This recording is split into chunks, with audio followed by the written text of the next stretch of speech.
جانے کس پہر نیند نے مجھے اپنی آغوش میں لے لیا۔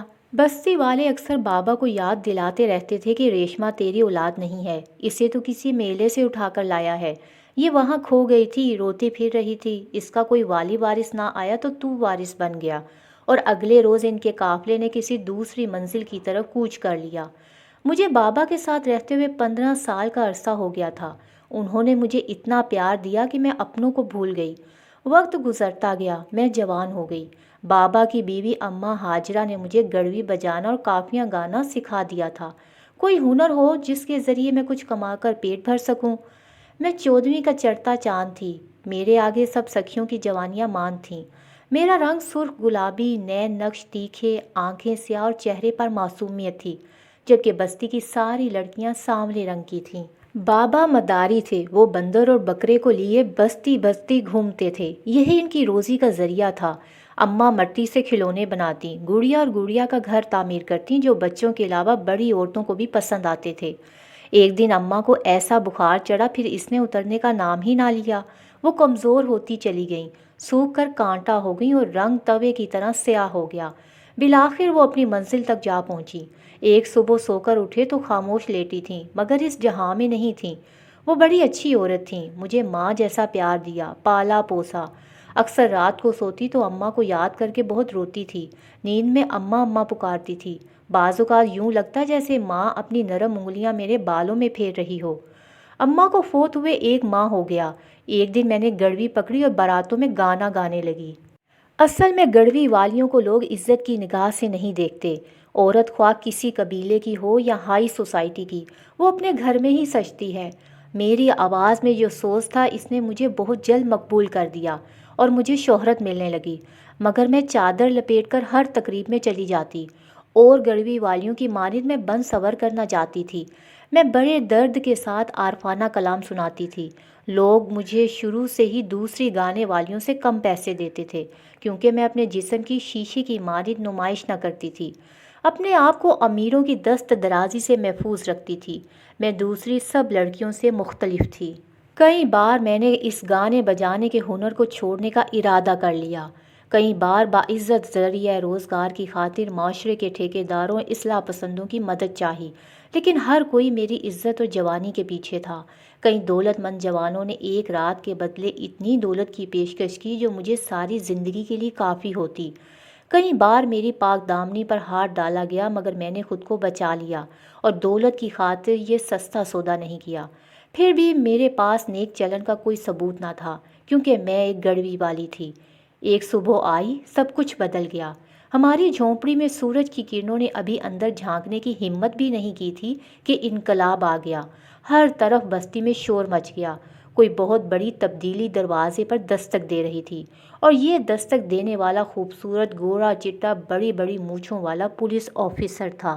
اس کے ساتھ کافی پولیس والے بھی آئے تھے، جنہوں نے ہماری غریب بستی میں ہلچل مچا دی۔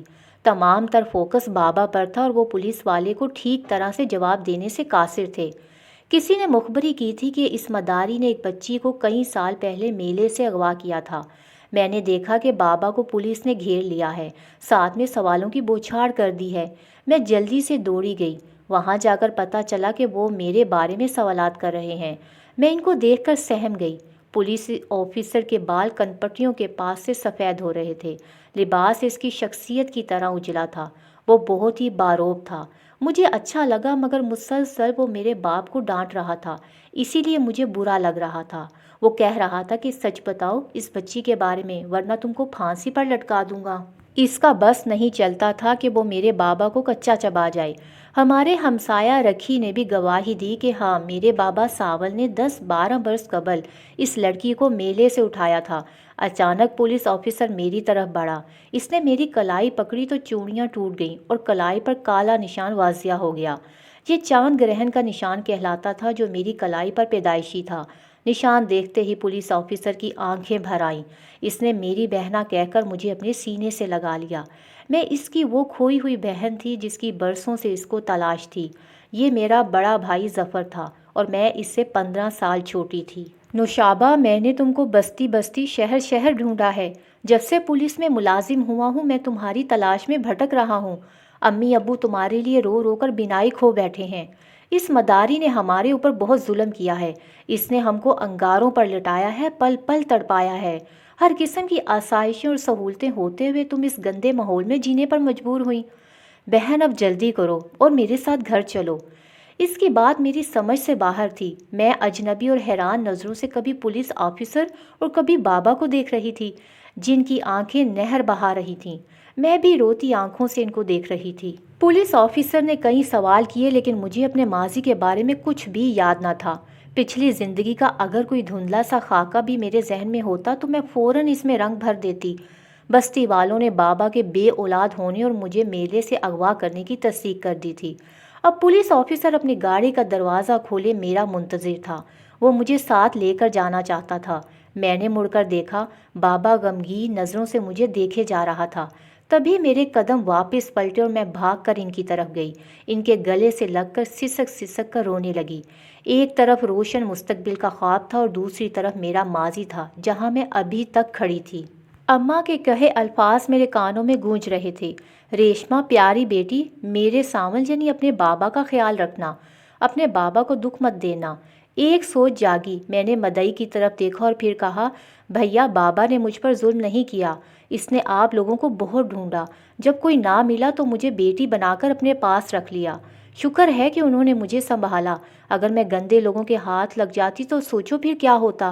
میری تقدیر میں یہی لکھا تھا۔ ان پر ناراض مت ہوں، بلکہ ان کو بھی ساتھ لے چلو، تبھی میں آپ کے ساتھ جاؤں گی، اکیلی نہیں جا سکتی کیونکہ یہی میرے بابا ہیں۔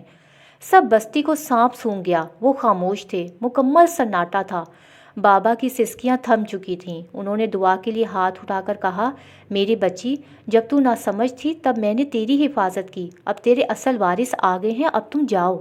یہ کہتے کہتے وہ گرنے لگے اور ان کی روح کف سے انصری سے پرواز کر گئی، کیونکہ وہ میری جدائی سہ نہ سکے تھے۔ آج میں خوشیوں میں گھری ہوئی ہوں، مگر اپنے بابا کو کبھی نہیں بھول سکتی، کیونکہ وہ ایک ایسے باپ تھے جو خوش نصیب لڑکیوں کو ہی ملتے ہیں۔